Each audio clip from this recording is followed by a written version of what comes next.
हमारे स्कूल के मसाइल पर हावी हो रहे हैं या उसका असर आ रहा है, तो यकीनन ये बहुत अहम मौजू है। अब ये कि जब हम घरेलू मसाइल की बात करते हैं तो एक जनरल बात तो ये कही जा सकती है कि हाँ, अगर घर का माहौल अच्छा है तो बच्चे पर खुशगवार असर होगा और स्कूल के नतीजे भी अच्छे आएंगे। इसके खिलाफ अगर घर का माहौल अच्छा नहीं है, जिसमें लड़ाई झगड़े होते हैं, आपस में तनाज़े हैं, वालिदैन कम पढ़े लिखे हैं, तासुब कर। शुक्रिया। मैं अर्ज़ कर रहा था कि घरेलू माहौल का आम तौर से ये कहा जा सकता है और हमारा सबका ये ख्याल भी होगा और हम सही भी हैं कुछ हद तक उस बात में सोचने और समझने में कि अगर घर का माहौल ख़राब है तो उसका बुरा असर बच्चे पर पड़ेगा और उसका असर स्कूल की और कॉलेज की तालीमी तदरीसी सलाहियतों पर पड़ेगा। इसके ख़िलाफ़ अगर घर का माहौल ख़राब है, वहाँ मसाइल हैं, किसी भी शक्ल का मसला है, उसका बुरा असर बच्चे पर पड़ेगा और उसकी वजह से स्कूल का नतीजा या स्कूल की एकेडमिक परफॉर्मेंस पर असर आएगा। ये जनरल बात तो कही जा सकती है, लेकिन मैं जब से सर ने मुझे इस मौजू को दिया तो सर का हुक्म सर आंखों पर, मैंने सोचा कि क्या इसके बारे में कोई तहकीक, आदाद और शुमार मौजूद हैं जो इस बात को, जो जनरलाइजेशन है, उसको या तो सही साबित करे या गलत साबित करे। बड़ी कोशिशों के बाद मुझे एक तहकीक मिली जिसमें, सर मैं आपके सवाल पर आने से पहले थोड़ा सा तमीदी बात, एक तहकीक मुझे मिली जिसमें ये साबित किया गया या ये पाया गया कि हाँ, घरेलू मसाइल का सीधा असर बच्चों की तालीमी सलाहियतों पर या तालीमी तरक्की पर होता है। मज़बूत होगा तो मज़बूत असर होगा, मनफी होगा तो मनफी असर होगा। लेकिन सवाल ये है कि कितना। रिसर्च में आमतौर से यही ढूंढा जाता है कि जनरलाइजेशन नहीं चलता कि भाई ऐसा होता होगा या ऐसा हो रहा है। रिसर्च में उस बात को क्वांटिफाई किया जाता है, आदाद और शुमार की रोशनी में साबित किया जाता है। तो जो रिसर्च मुझे मिला उसमें इस बात को साबित किया गया कि 35.4% इफ़ेक्ट जो है सिर्फ और सिर्फ घरेलू मामलात के असरात का होता है। बाकी 65% मतलब 2/3 असर जो है स्कूल का, माशरे का और होता है। इसका मतलब ये कि हाँ, ये बात साबित हो गई है कि घर के, सिर्फ घर के हालात, घर के मामलात 1/3 असर रखते हैं। अब जैसे सर ने एक सवाल, बहुत ख़ास सवाल पूछा है कि अगर घर में वालिदैन अपने बच्चों के साथ तासुब बरतते हैं, लड़के लड़की का तासुब हो या बड़े छोटे का तासुब हो, बड़ा है तो उसको ज़्यादा अहमियत दी जा रही है या छोटा है तो उसको ज़्यादा अहमियत दी जा रही है, या लड़के को ज़्यादा अहमियत दी जा रही है, लड़की को नहीं दी जा रही है, ये एक मखसूस सवाल है और यकीनन उसका असर बच्चों की ज़हनियत पर पड़ेगा। जिसके साथ फेवर किया जा रहा है वो एहसास बरतरी में मुब्तला हो सकता है, जिसके साथ तासुब बढ़ता जा रहा है वो एहसास कमतरी में मुब्तला हो सकता है। और जब ये एहसास उनके अंदर जागजी हो जाएगा, जाग जाएगा, तो इसका सीधा असर उनकी तालीम पर आएगा। वो बच्चा घर छोड़कर जब स्कूल आएगा, वो बच्चा घर छोड़कर जब स्कूल के क्लासरूम में बैठेगा तो यकीनन उसके दिमाग के पिछले हिस्से में ये बात बैठी हुई है कि आज घर में एक ऐसा फ़ैसला लिया गया जिसमें मेरे साथ तासुब बढ़ता गया। उसका असर उसकी पढ़ाई पर, उसका असर उसके मुकाबलों में हिस्सा लेने पर, उसका असर इम्तिहान में शरीक होने पर, उसका असर अच्छा रिज़ल्ट लाने पर यकीनन मनफी ही होगा। इसलिए ये जो सवाल है कि अगर बच्चों के साथ किसी भी दर्जे में, चाहे पैसा देने के मामले में, चाहे स्कूल से रिलेटेड मामलों में अगर तासुब किया जाए तो यकीनन वो बच्चों के लिए बहुत बुरा होगा। इसलिए सरपरस्त के तौर पर हमें भी अपने घर में अदल का ख्याल रखना चाहिए और ये देखना चाहिए कि मेरा कोई एक जुमला, कभी कभी तो मेरी कोई एक नज़र तासुब बरत जाती है। मैंने एक बच्चे की तरफ और दूसरे बच्चे की तरफ अलग अलग नज़रों से देखा, बज़ाहिर बहुत मामूली सी बात है, लेकिन अगर बच्चे ने उसको कैच कर लिया तो ये तासुब जो है बच्चे की तालीमी मसाइल पर असरअंदाज हो सकता है। बहुत शुक्रिया सर।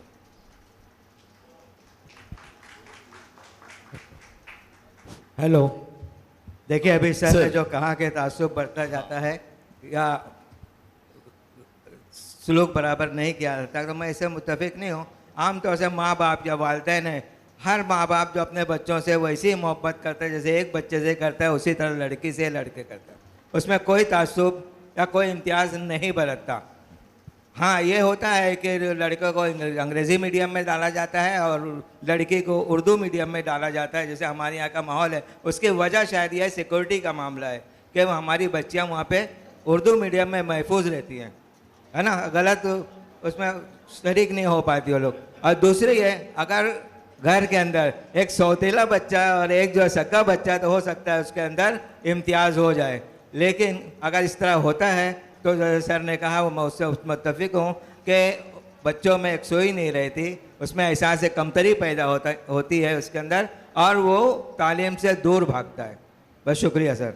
जिससे कि अभी मलिक सर ने कहा, लेकिन अक्सर और बेशतर हम लोगों के पास ये मसले आते हैं कि अगर लड़की समझ लो 11-12 में है, अब अगर जैसे बच्चियां नहीं आती, हमारे टीचर्स उनके पास जाते हैं, आओ, तो घर वाले क्या बोलते हैं, जाने दो ना सर, क्या है, अभी बस ये शादी करवा देना, ख़त्म करना है। और लड़का रहता है तो उसको बहुत ध्यान से आके पहुंचा के जाते हैं। मैं ऐसा समझता हूँ। और सर, जैसे आपने अभी जवाब दिया कि भाई घर का जो इम्तियाज़ है उसका असर बच्चों पर पड़ता है, तो असातिज़ा ने ऐसे बच्चों को कैसे आइडेंटिफाई करना चाहिए कि भाई इस पर घर का असर है, और फिर असातिज़ा उस असर को कैसे दूर करे सर?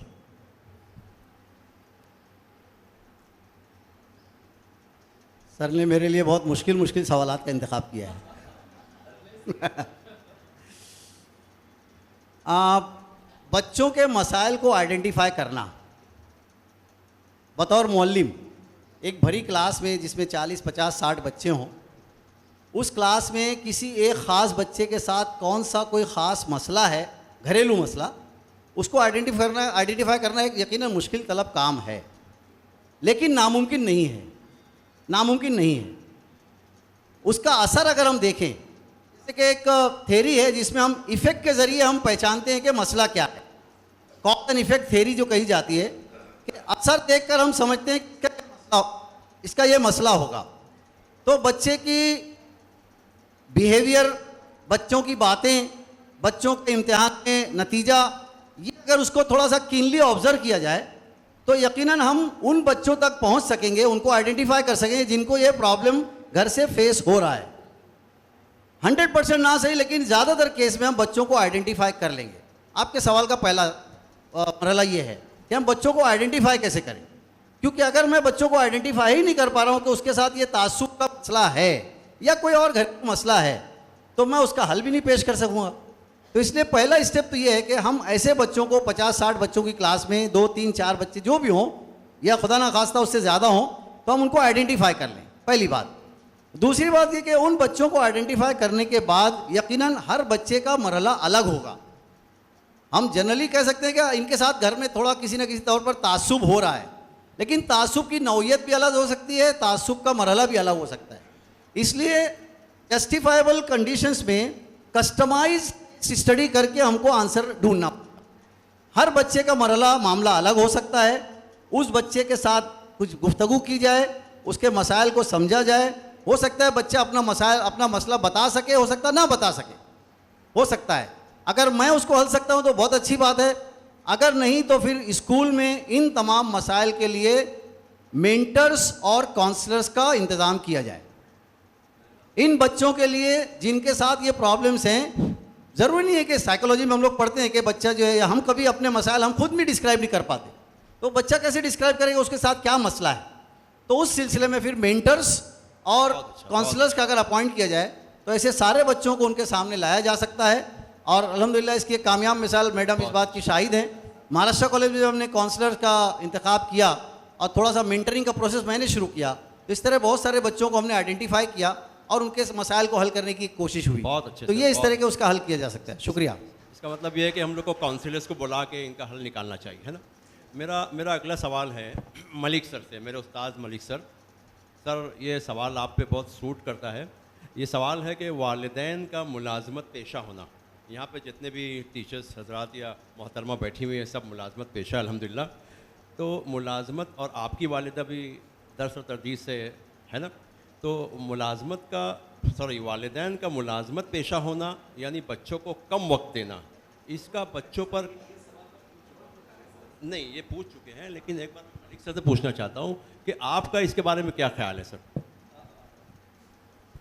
बड़ा मस्बत जवाब है इसके ताल्लुक से कि देखो, मुलाजमत पेशा जो लोग होते हैं, वालिदैन होते हैं, जाहिर है बताया कि उनके पास वक्त कम होता है, लेकिन एक बात समझ लीजिए कि मुलाजमत पेशा जो लोग होते हैं उनके वो माशी तौर पर खुद कफ़ील होते हैं, जहन उनका उन तनाव से खाली होता है, तो बच्चों के तमाम अखराजात भी बर्दाश्त करते हैं। वक्त का जहाँ तक सवाल है तो होता है, लेकिन उसके लिए वो लोग ट्यूशन वगैरह लगाते हैं। बच्चों का अगर सही तदरीस नहीं हो रही है स्कूलों में तो उसके लिए आज देखिए कि यहाँ पर मुसाबकत का दौर है, तो हर वालिदैन ये चाहते हैं कि मेरा बच्चा दूसरे बच्चों से मुमताज़ रहे, आगे जाए, इसके लिए वो ट्यूशन का इंतखाब करते हैं, है ना, उसकी पूरी करते हैं, तो उसके लिए भी वो खर्च बर्दाश्त करते हैं। तो अगर उनके पास टाइम नहीं है तो इस तरह वो अपने बच्चों के मतलब कफ़ालत कर सकते हैं। मैं एक बात बताता हूँ कि मैं अपनी मिसाल दूंगा कि मैं और मेरे मिसेज जो है मुलाजमत पेशा है, लेकिन दोनों बच्चे आला तालीम याफ्ता हैं, और सामने हमारे तबस्सुम मिस बैठी हुई है ना, उनके दोनों बच्चे माशाल्लाह मेडिकल में है, इंजीनियरिंग के अंदर काम कर। एक मिसाल और दूंगा, डॉक्टर रेहान अंसारी की, है ना, मुलाजमत पेशा हो भी थे दुरुबीना में, तो उनके दो लड़के IIT बॉम्बे से फारिग है, इंजीनियर है, एक लड़की MS है ENT से। तो इस तरह वो बच्चों, अच्छा एक ख़ास बात और है कि बच्चे जो रहते हैं वो माँ से ज़्यादा अटैच रहती है। हम लोग कुछ भी कर लें, लेकिन बच्चे वो बोलते हैं कि मुझको माँ ने पढ़ाया, मुझको बोलते हैं कि आपने बहुत से लोगों को पढ़ाया, लेकिन हमको नहीं पढ़ाया, हमको हमारी माँ ने पढ़ाया। बहुत शुक्रिया। मलिक सर आपसे पूछना चाहता हूँ कि आपने जो मिसालें दी वो मिसालें सिर्फ 2 मिसालें आपने अपने टीचर पेशा के ताल्लुक़ से दिए। आमतौर पर जनरल जो है जो असातिज़ा या उनके वालिदैन दूसरे मुलाजमत करने वाले जो वालिदैन हैं उनका क्या असर पड़ता है? जैसे यहाँ पर टीचर्स की मैंने मिसाल दी, वैसे तरह का मजदूर पेशा है, रूम वगैरह चलाता है, जाहिर है कि वो खुद ज़हनी तौर पर बड़ा परेशान रहता है, माशी तौर पर भी और ज़हनी तौर पर परेशान रहता है, तो वो बच्चे जो है बच्चों पर तवज्जो नहीं दे पाते, स्कूल में उनकी हाज़िरी कम हो जाती है, बच्चे भी दूर भागे, वो ज़हनी तौर पर मुतमईन नहीं होते, तो वो जो है उनके तालीम पे बहुत बुरा असर पड़ता है, वो तर्क तालीम कर। अभी एक मिसाल दूंगा, जब कोविड के दौरान आपने देखा होगा कि लॉकडाउन के दौरान बहुत से बच्चे जो है वो चाय बेचने लगे थे, आपको मालूम होगा।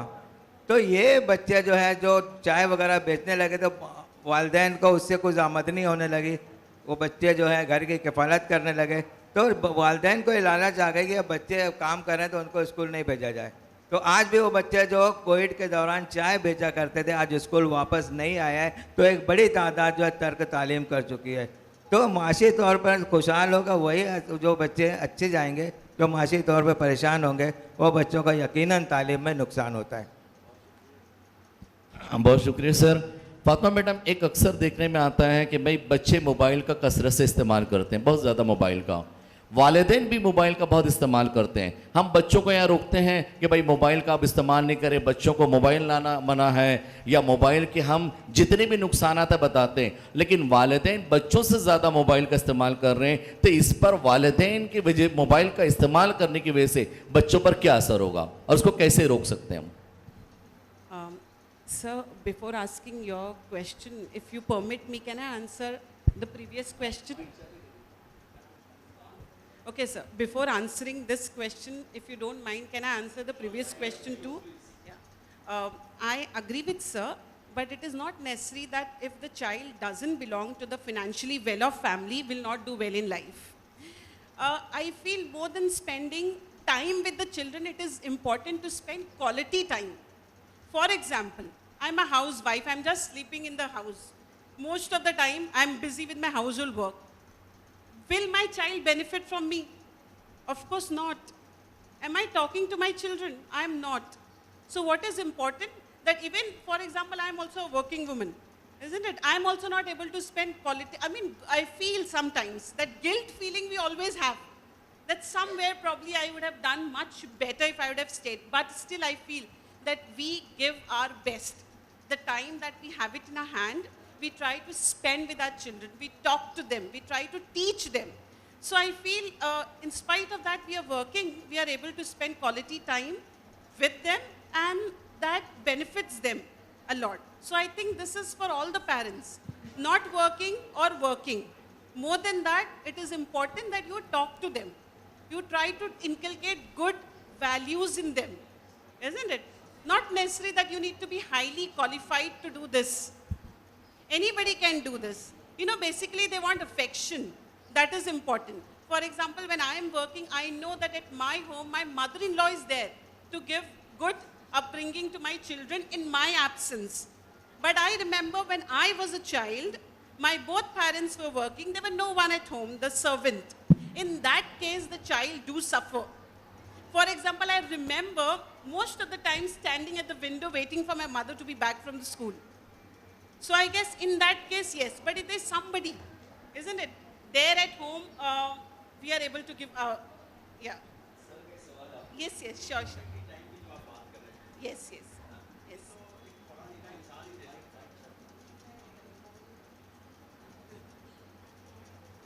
हेलो। क्वालिटी टाइम की जहाँ तक बात है, तो क्वालिटी टाइम हम लोग जैसे लोग दे सकते हैं। क्या हम लोग एक मजदूर से भी एक्सपेक्ट कर सकते हैं कि वो क्वालिटी टाइम अपने बच्चों को देखिए दें? सर, क्वालिटी टाइम का मतलब ये नहीं कि सिर्फ आप उनको हर वक्त पढ़ाते रहें। आप उनके साथ बैठकर कुछ अच्छी बातें भी कर सकते हैं। आप प्यार से उनसे बात करेंगे, वो भी क्वालिटी टाइम है। सही बात है। कि उनको इम्पोर्टेंस दी जाए, तुम एग्जिस्ट करते हो मेरी ज़िंदगी में, you are there in my life, isn't it? आप उनसे बैठे, उनको उन पे ध्यान दें, वो ज़रूरी है। Satisfied sir. हाँ, मैं जी सर, जी सर। सर वो मोबाइल फ़ोन या जहाँ तक मुझे लगता है the parents should avoid the excessive usage of the phone. जब हम घर पे रहें और फैमिली और बच्चों के साथ हैं, तो मुझे लगता है that we should keep the phone away. Phone हम अपने से दूर ही रखें तो बेहतर है। फ़ोन का इस्तेमाल हम तभी करें जब उसकी बहुत ज़्यादा ज़रूरत हो, नहीं तो हम because children are also use to watching all the time reels, serials and all that. Rather we should talk, I think talk, read books in front of them, sit with the books, because children nowadays don't like books. They hate books. They want to do everything in the phone. So I think in front of them we should keep the phone away. Even if we want to access, we are also the parents. We also want to see the phone, not in their presence. I feel when they're not around. Very nice. मुझे ऐसे Thank you very much, madam. बिल्कुल। आजकल वो excessive use of mobiles के ताल्लुक से कुछ solutions भी आ रहे हैं। आप लोगों के भी इल्म में होगा, सिर्फ याद दहानी करा रहा हूँ मैं। एक गांव में लोगों ने फैसला किया कि शाम में 7 बजे से रात के 9 बजे तक किसी घर में मोबाइल इस्तेमाल नहीं होगा। क्या बात है, क्या बात। गांव में फैसला किया। Very nice, very nice. इसी के साथ एक साहब ने बताया कि हमारे घर में ये रूल है कि from so and so time to so and so time nobody will use mobile. So that is what she is talking about. Quality time वहाँ से निकल के आएगा कि 7 बजे से 9 बजे जो भी हमारे घरों का अगर मामला हो और हम इसको कर सकें कि इस टाइम से इस टाइम तक जब सर के घर के सारे अफराद जमा हैं, तो हम ये फैसला करते हैं कि उस टाइम सारे मोबाइल एक जगह रख दिए जाएंगे और हम एक दूसरे के मसाइल पर, एक दूसरे के मामलात पर बात करेंगे। So let us do it ना, लेट अस डू इट। मैं भी कोशिश करूँगा आज से कि मैं भी अपने घर में ये रूल बना सकूँ। सर देखिए, मोबाइल जो है ये एक मालूमात का ख़जाना भी, इसके अंदर तफरीह का ज़रिया भी है। माँ बाप इस्तेमाल करते हैं मोबाइल, तो बच्चे उनको देखकर वो भी इस्तेमाल करते हैं, लेकिन मैंने अक्सर देखा कि बच्चे तफरीह लेते हैं उससे। उसके अलावा स्कूली बहुत से काम करते हैं, मतलब टेबल याद करना है तो मोबाइल का इस्तेमाल करते हैं, कोई नज़्म याद करनी है तो मोबाइल का इस्तेमाल करते हैं। तो ये ज़िंदगी की अहम ज़रूरत है, हम उनसे इनकार नहीं कर सकते। तो बच्चों को मौका देना चाहिए, लेकिन उसमें निगरानी भी करना चाहिए कि वो क्या चीज़ देख रहे हैं। स्कूली कुछ काम कर रहे हैं तो बेहतर है। तो इतना कहकर शुक्रिया सर। हेलो तबस्सुम मैडम, कल आपने एक ड्रामा किया था और जिसमें आपने मरकज़ी किरदार अदा किया था, you are a best actor. और उसमें आपने ऐसा बताया था कि एक लड़की और उसकी माँ आपके पास आती हैं और उसमें ये शिकायत रहती है कि ये मोबाइल बहुत इस्तेमाल करती है। आपको ये कैसे, क्या जहन में आया, क्या इसके बारे में एक दो?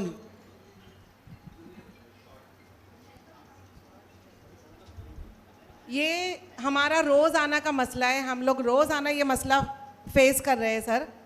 क्योंकि जो पेरेंट्स हमारे पास आते हैं वो यही शिकायत लेकर आते हैं कि हमारी बच्चियां मोबाइल का ज़्यादा इस्तेमाल कर रही हैं। देखिए, आपकी बच्चियां या आपके बच्चे जो भी हैं वो आपका आईना होते हैं। आप जो करेंगे वो समाज में बच्चों के ज़रिए सामने आएगा। सुधा मूर्ति से एक बार एक पेरेंट्स ने पूछा, एक माँ ने पूछा कि मेरी बच्ची स्टडी नहीं करती है, मैं क्या करूं? तो उन्होंने कितना अच्छा जवाब दिया था कि तुम क्या पढ़ती हो? तो माँ ने कहा, मुझे क्यों पूछा जा रहा है कि मैं क्या पढ़ती हूँ? मेरी बच्ची स्टडी नहीं करती, मुझे इस बात का जवाब दीजिए कि मैं कैसे उसको पढ़ने की तरफ अट्रैक्ट करूँ, रागिब करूँ। तब सुधा मूर्ति ने कहा कि तुम ज़्यादा से ज़्यादा किताबें पढ़ो। जब तुम ज़्यादा किताबें पढ़ोगी तो तुम्हारी बच्ची भी स्टडी लेके तुम्हारे साथ बैठेगी, फिर तुमको उसको कन्विंस नहीं करना पड़ेगा। मैं और कुछ बोलना चाहती हूँ, थोड़ा टाइम दीजिए मुझे। अभी यहाँ बात हो रही है क्वालिटी टाइम की। खुतबा आपको नहीं देना है सर। आज बात हो रही है क्वालिटी टाइम की। तो क्वालिटी टाइम एक पढ़े लिखे माँ बाप, एक फाइनेंशियली साउंड पेरेंट्स और एक मजदूर इंसान, घर में काम करने वाली औरत, कोई भी हो, वो अपने बच्चे को क्वालिटी टाइम दे सकते हैं। रोज़ नहीं, हफ्ते में एक बार, कभी तो, क्योंकि बच्चे अगर हफ्ते में एक बार भी आप उनको 5 मिनट भी देते हो तो वो पूरा हफ्ता उस अच्छे मोमेंट का इंतज़ार करेंगे।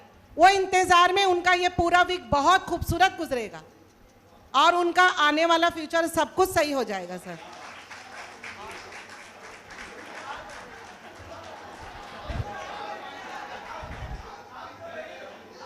बोलो ना सर, बोलो कि नहीं? अब ये एक बात और, छोटी सी बात। अब ये सब में टीचर का क्या रोल है? टीचर का रोल माँ बाप से भी ज़्यादा बढ़कर है। एक बच्ची क्लास में आती है और वो खामोश सी रहती है, पढ़ाई पर ध्यान नहीं देती, उसके कुछ परेशानी है, जबकि पहले वो अच्छी थी लेकिन अब उसमें कुछ प्रॉब्लम आ गया है। अगर टीचर ये बात को समझ ले और उसको साइड में लेकर काउंसलिंग करे तो वो मसला दूर हो सकता है। आपको एक एग्जांपल दूँ, एक बच्चा था गवर्नमेंट स्कूल भिवंडी का। वो बच्चा रात में बिस्तर गीला करता था, रोज़ाना बिस्तर में पेशाब कर देता था वो बच्चा। उस वजह से वो सुबह में स्कूल नहीं आता था क्योंकि उनके यहाँ पानी की तकलीफ़ थी। ये मसले है। वो बच्चा जब स्कूल में एक बार आया तो सब लोग उसको बोल रहे थे गंदी बू आती है, ऐसा उसको ख़राब फील हुआ और वो दूसरे दिन से स्कूल नहीं आया। जब टीचर ने मालूम किया कि क्या वजह है तो उसकी वजह सामने आई। वो टीचर ने वो बच्चे को बुलाया, उससे प्यार से बात की और उससे क्या पूछा, तुम कौन सी मूवी देखते हो, तुम्हें कौन सा कार्टून पसंद है, अलग बात की। उसने उसको बिल्कुल जाहिर नहीं किया कि मुझे पता चला है कि तुम्हारा मसला क्या है। मसला बच्चे के सामने नहीं रखा, उससे पूछा उसके फेवरेट कार्टून्स के बारे में, बात की।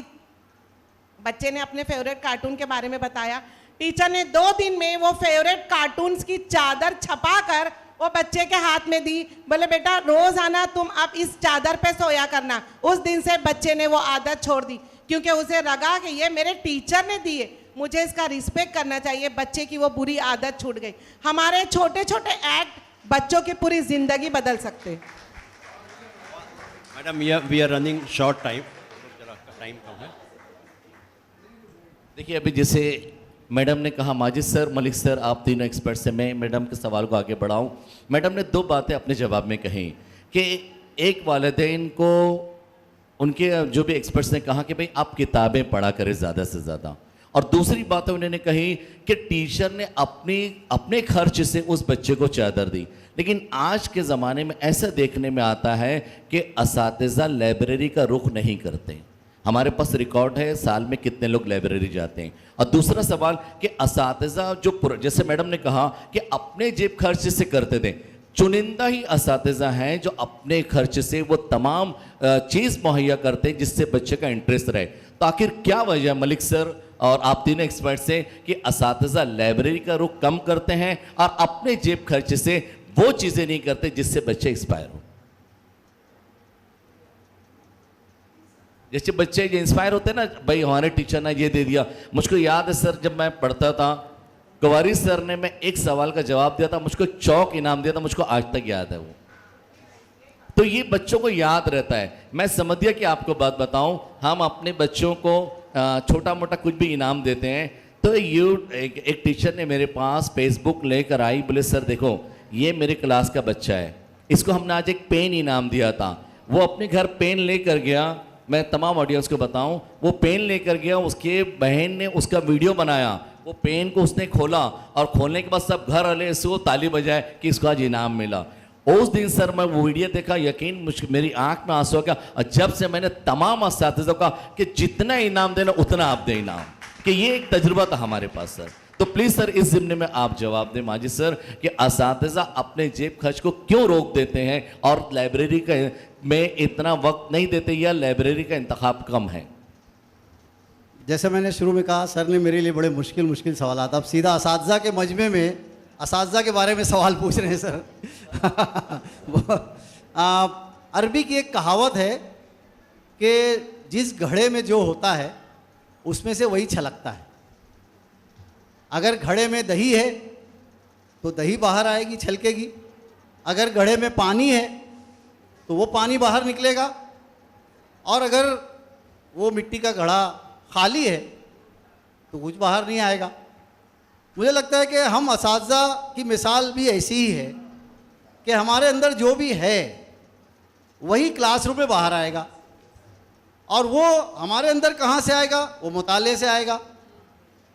वो ऑब्जर्वेशन से भी आ सकता है, मुशाहिदे से भी आ सकता है, लेकिन एक बहुत मेजर सोर्स जो है वो मुताला है। अब मुताले का फुकदान या मुताले में क्यों कमी होते जा रही है, ये आम तौर से एक जनरल सवाल पूछा जाता है। यहाँ पर सर ने असातिज़ा के ताल्लुक से पूछा है कि असातिज़ा में मुताले का फुकदान क्यों है। बहुत अदब के साथ मैं अपनी राय रखता हूँ, हो सकता है मैं भी wrong, if I am wrong please correct मी, कि सर विद ड्यू रिस्पेक्ट ज़्यादातर असातिज़ा शायद ऐसा समझ लेते हैं कि अब चूँकि मैं टीचर बन चुका हूँ या बन चुकी हूँ, इसलिए अब मुझे पढ़ने की ज़रूरत नहीं है, अब तो मुझे पढ़ाने का मामला है, तो I want to teach now, so there is no question of reading. जो कुछ मैंने अपने स्कूल कॉलेज के ज़माने में पढ़ लिया, D.Ed B.Ed में पढ़ लिया, वो मेरे लिए अब काफ़ी है, और उसी के बेस पर मैं 10-20 साल 30 साल तक मैं अपनी तदरीस को मुकम्मल कर सकती हूँ। ये सोच अगर है तो जाहिर बात है कि ये एक गलत सोच है, और उसकी वजह से असातिज़ा जो है मुताले की तरफ नहीं जाते हैं। जैसे अभी मैडम ने भी एग्जांपल दी कि, और कुछ और बातें भी आई कि हम जो करते हैं वही हमको देख कर हमारे बच्चे जो हैं वो करते हैं। अब अगर असातिज़ा ही लाइब्रेरी नहीं जाते हैं, असातिज़ा ही किताबों की तरफ नहीं हैं, तो फिर बच्चों का क्या मामला होगा। अभी परसों के दिन हुस्ना कॉलेज जहाँ मैं प्रिंसिपल हूँ, वहाँ की डिग्री कॉलेज की गर्ल्स को लेकर मैं किताब मेला पहुँच गया। डिग्री कॉलेज लड़कियों को हमने अनाउंस किया कि भाई आने जाने का खर्च आपको करना है और किताब मेले में चलना है। किताब मेले में पहुँचने के बाद जाहिर बात है कि थोड़ा सा मुझे शौक़ है किताबों का, तो मैंने अपनी दानिश में जितना भी मुझे किताबें ख़रीदनी थी ख़रीद ली। और जब वापसी में जब बस में आए तो मेरे हाथों में दोनों थैलियाँ थी किताबों से भरी हुई। अल्लाह खुदनुमाई से बचाए कि एग्जाम्पल की बात कर रहा हूँ। तो उसका असर ये हुआ कि अगले दिन या उसी दिन बच्चों ने कहा कि हमें भी और किताबें ख़रीदना थी, अच्छा होता कि हम भी और कुछ किताबें ख़रीदते। हमने कहा किताबें ख़रीदिए, लेकिन हमने किया तो वो जो है वो ज़्यादा स्ट्रॉन्ग रिस्पॉन्स बच्चों को देता है। तो मैं ये गुजारिश करूँगा तमाम असातिज़ा से कि क्यों ना एक ऐसा एक शेड्यूल बनाया जाए स्कूल के माहौल में कि हम रोज़ाना लाइब्रेरी में जाएं और किताबों से अपना रिश्ता जोड़ें। उसके अलावा एक छोटी सी गुजारिश मेरी ये भी है कि यकीनन उस्ताद के तौर पर हमारे घर में अपनी एक लाइब्रेरी तो होगी, उसमें इजाफा करते रहें। उससे दो फ़ायदा होगा। एक तो ये कि हमारे घर के बच्चे किताबें देख देख कर उसकी तरफ राग़िब होंगे, मुताले की तरफ, और दूसरे वो किताबें जब हम पढ़ेंगे तो उसका सीधा असर जो है हमारी अपनी तदरीस पर होगा। तो असातिज़ा में फुकदान सिर्फ इसी वजह से नहीं है कि वो सोचते हैं कि नहीं मैं तो बहुत सीख चुका या बहुत सीख चुकी। एक मुताले का जो रुझान कम हुआ है वो भी एक फैक्टर है, मोबाइल भी उसमें एक फैक्टर है। लेकिन एक स्टडी में ये बताया गया है कि अगर मोबाइल का इस्तेमाल कम करना है तो उसके दो ऑप्शंस हैं, उसमें एक है किताब और दूसरा है खेल कूद। तो अगर हम बच्चों को और असातिज़ा को भी किताबें दें और किताबों की तरफ राग़िब करें, मुझे यकीन है कि समदिया स्कूल की लाइब्रेरी बहुत रिच लाइब्रेरी होगी। जैसे हमारी महाराष्ट्र कॉलेज की लाइब्रेरी में सर 1 लाख से ज़्यादा किताबें हैं।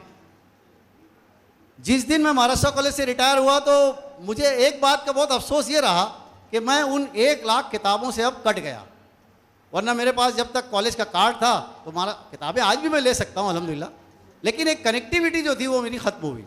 तो मैं इस मौके पर इस सवाल के